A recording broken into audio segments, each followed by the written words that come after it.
तर मित्रांनो, या व्हिडिओमध्ये आपण पाहणार आहोत जे की 95% लोकांचं फिटनेस गोल असतं, म्हणजे जे नॉन ऍथलीट आहेत ते. आता या व्हिडिओमध्ये आपण पूर्ण एक्सप्लेन करणार आहोत की बाबा जे 99, 95, 90% जे लोक आहेत की ज्यांना आपलं फक्त फिटनेस लेवल वाढवायचे, त्यांचं आयुष्य सुखी राहण्यासाठी. मग ते फिटनेस लेवल वाढण्यासाठी आपण कोणत्या कोणत्या गोष्टीवर वर्क केलं पाहिजे, गोष्टीमध्ये शरीरामध्ये बदल केले पाहिजेत. आणि आपण जे ऍथलीट आहेत, जे समजा कोणताही गेम असो, स्पोर्ट गेम, उदाहरणार्थ बॉडी बिल्डिंग, स्विमिंग, क्रिकेट, एक यांचं फिजिकल वेगळं असतंय, ह्यांची गोल वेगळं असतंय. आणि जे 90%, 95% जे लोक आहेत ज्याच्यामध्ये जेंट्स, लेडीज किंवा मग एनी कुणी असो, वयाच्या 14-15 वर्षापासून ते पार 90, 80, 90 वर्षापर्यंतच्या लोकांसाठी आपण फिटनेस वाढवण्यासाठी काय केलं पाहिजे, यासाठी आपण हा व्हिडिओ बनवत आहोत. तर मित्रांनो, सगळ्यात पहिले आपण फिटनेस वाढवायचं म्हणजे नेमकं काय करायचं, कोणत्या कोणत्या गोष्टीमध्ये बदल करायचा किंवा कोणत्या कोणत्या गोष्टीवर वर्क करून त्याच्यावर आपण शरीरामध्ये प्रोग्रेस करायची हे पाहणार आहोत. तर त्याच्यामध्ये सगळ्यात महत्वाच्या 5 गोष्टी आहेत. तर सर्वात सुरुवातीची गोष्ट सुरुवातीचा घटक जो आहे तो आपण बघणार आहोत की कार्डिओ इंडोरन्स, म्हणजे आपल्या हार्टची स्ट्रेंथ, म्हणजे आपलं जे ब्लड फ्लो असतो, ब्रिथिंग असते, त्याच्यामध्ये जे तुमची क्षमता कशी वाढल, छोट्या छोट्या गोष्टी करताना धाप लागणं, त्याचा इंडोरन्स कसा वाढल कार्डियाकचा. आणि त्यासोबतच आपण स्किल म्हणजे मसलचा इंडोरन्स, जसं हार्टचा इंडोरन्स असतो, क्षमता असते जास्त वेळ चालण्याची, तसंच मसलचा पण इंडोरन्स असतो. तर मग या दोन्हीचं आपण वर्कआउट कसं घेतलं पाहिजे की ज्यांना आपली क्षमता वाढत. तर कोणत्याही एज मध्ये तुम्हाला हा इंडोरन्स वाढू शकतो तुमचा, तुम्ही त्याच्यावर वर्क केलं तर. सगळ्यात महत्वाचं काय आहे की तुमचा कार्डिओ इंडोरन्स आहे. समजा तुमच्या हार्टची तुम्हाला क्षमता वाढवायची, तर त्यासाठी तुम्ही कार्डियाक केलं पाहिजे. कार्डियाक म्हणजे कसं की तुम्ही ट्रेडमिल घेतलं पाहिजे, रनिंग केलं पाहिजे, त्यात वॉकिंग, जॉगिंग आली. आता याच्यामध्ये काय होतं, थोडस प्रॉपर एक्सप्लेन करतो. ज्यावेळेस आपण कार्डिओ हार्टची ट्रेनिंग करतो त्यावेळेस आपल्या मसलची पण स्ट्रेंथ वाढत असते. कारण आपल्या मसल मुवमेंट केल्याशिवाय आपल्या हार्टची स्ट्रेंथ वाढण्यासाठी आपल्याला फायदा होईल का, किंवा मग ते आपण वर्क करू शकतो का हार्ट ट्रेन करायला, की मसलनं मुवमेंट केल्याशिवाय नाही. पण त्यासोबत आपल्या मसल सोबत आपला हार्टही वाढतो. दोन्हीची सोबत एक्सरसाइज असते, 90% सोबतच ट्रेन होतं ते. उदाहरणार्थ कसं, तुम्ही ट्रेडमिल केलं, ट्रेडमिल मध्ये तुम्ही समजा दम्मानं वॉकिंग करत असतात किंवा फास्ट रनिंग करत असतात, तर त्यावेळेस तुमचं काय होतं, तुमच्या लोअर बॉडीचा स्टॅमिना वाढतो. तुमच्या लेग मधलं समजा रनर येतं, रनरच्या अप्पर बॉडी जेवढं नाही, पण लेग खूप त्यांची स्ट्रेंथ वाढलेली असते लेगची. मसलची साईज बारीक जरी असली तरी स्ट्रेंथ भरपूर असते, ते खूप जास्त वेळ पळू शकतात. तर मग तसं मसलची पण आपल्याला इंडुरन्स असतो ते वाढला पाहिजे.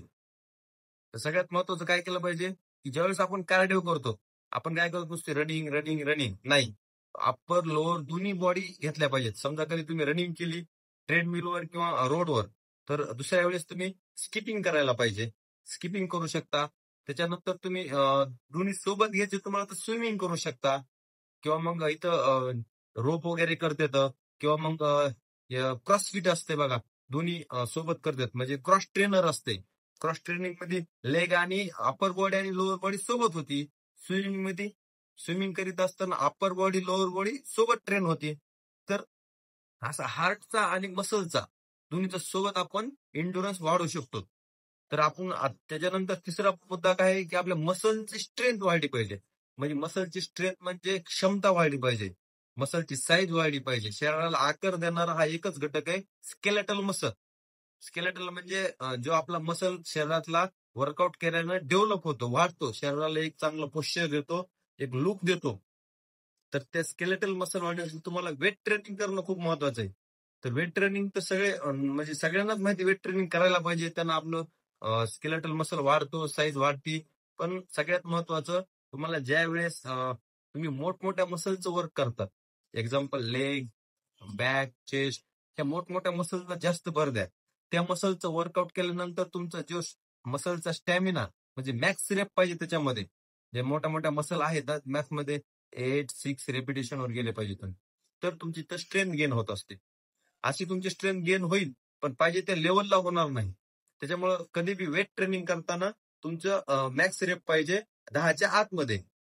आणि तुमचं पाय म्हणजे छान रेंज ऑफ मोशन मध्ये येत असत, तर बेस्टच आहे. आणि दुसरी गोष्ट काय की वेट ट्रेनिंग आणि हे कार्डिओ हे सोबत घेतलं पाहिजे. म्हणजे असं नाही की एकदा केलं की नुसतं वेट ट्रेनिंग, एकदा केलं की नुसतं कार्डिओ असं नाही. ते आठवड्याचे शेड्यूल पाहिजे त्याचं, की त्या आपापल्या बॉडी स्ट्रक्चरनुसार किती दिवस कार्डिओ घ्यायला पाहिजे, किती दिवस वेट ट्रेनिंग घ्यायला पाहिजे, त्याचं पूर्ण मांडणी असायला पाहिजे, आपल्याला आराखडा पाहिजे त्याचा, आणि तर आपण त्याच्यावर वर्क करू शकतो. त्याच्यावर आपली सेपरेट व्हिडिओ बनवणारच आहोत. आणि सगळ्यात आता झालं कार्डिओ म्हणजे मसलचा इंडोरन्स झाला, हार्टचा इंडोरन्स झाला, मसलची स्ट्रेंथ झाली. तर हा चौथा मुद्दा येतो की फ्लेक्सिबिलिटी, लवचिकता. मित्रांनो, आपल्याला 90% इंजुरी ही फ्लेक्सिबिलिटी कमी असल्यामुळे होती.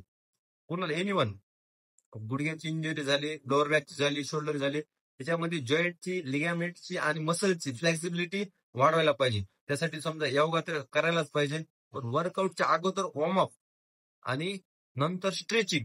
स्ट्रेचिंगला 10 मिनिटं द्यायलाच पाहिजे. तर रोज स्ट्रेचिंग केली पाहिजे, म्हणजे आपल्या जॉईंटची लवचिकता वाढन आणि त्याचं आयुष्य वाढत. ज्यावेळेस आपल्या मसलमध्ये, जॉईंटमध्ये लवचिकता असते, फ्लेक्झिबिलिटी असते, त्यावेळेस आपल्याला म्हणजे इंजुरीचे 90% चान्सेस दूर होत येतं. म्हणजे फ्लेक्झिबिलिटीचं पर्पजच ते असतं की तुमच्या शरीरानं कोणत्याही अँगल मुवमेंट केली तरी तुमच्या जॉईंटवर वेट न येता त्यांना आपल्या मसलला स्ट्रे केलं पाहिजे, स्वतःवर घेतलं पाहिजे. आणि यांना आपल्या एक 10% तरी तुमच्या जॉईंटचं आयुष्य वाढतं, जॉईंटचे प्रॉब्लेम्स येत नाहीत. याच्यानंतर 5वा पॉईंट आहे की तुम्ही बॉडी फॅट पर्सेंटेज, म्हणजे कसं असतं बघा, हे बघा सगळ्यात महत्वाचं की एक समजून घेतलं पाहिजे की हार्मोन म्हणजे जेनेटिकली लेडीज मध्ये बॉडी फॅट पर्सेंटेज जास्त असतं जन्मतात. त्यांचं आपलं पुरुषासारख्या एकदम उठून मसल दिसू शकत नाही ते, एकदम कटिंग मध्ये, पण मसल बनतात. मसल बनल्याशिवाय फॅट पर्सेंटेज कमी होणार नाही. तसं सेम 20च्या अगोदरच्या मुलामध्ये आणि 20च्या नंतरच्या मुलामध्ये, माणसामध्ये मसल गेनिंगचं किंवा फॅट पर्सेंटेजचं प्रमाण कमी जास्त असतं. 20च्या अगोदर फॅट पर्सेंटेज खूप कमी असतं आणि 20च्या नंतर फॅट पर्सेंटेज त्यांचं मनानं वाढत चालतं. स्केलेटल मसल हा झिजत चालतो हळूहळू. पण याच्यामध्येच तुम्ही जर चांगले वेट ट्रेनिंग, फ्लेक्झिबिलिटी ठेवून, जॉईंटची लवचिकता ठेवून ज्यावेळेस तुम्ही वर्कआउट करून चांगला आहार घेऊन तुमचं स्ट्रेंथ वाढलं, त्यावेळेस 20व्या वर्षाच्या मुलाचे आणि 40व्या वर्षाच्या माणसाचे सेम फिजिकल राहू शकतं. हे 20 वर्ष तुमच्या हातात असते. तर त्याच्यामुळं पूर्ण ह्या 4-5 घटकावर काम करून आपले शरीर मजबूत बनवण्यासाठी तुम्ही आपल्या चॅनलला फॉलो करा. याच्यावर प्रत्येक वर्कआउट म्हणजे हार्टचं जातं, हार्टचं एंडोरन्स, मसलचं एंडोरन्स, मसलचे स्ट्रेंथ, परत फ्लेक्झिबिलिटी, हे सगळ्याचे सेपरेट सेपरेट व्हिडिओ काढून टाकणार आहे मी. आणि आपल्या इंडियन हेल्थ क्लब या चॅनलला फॉलो करा. थँक्यू.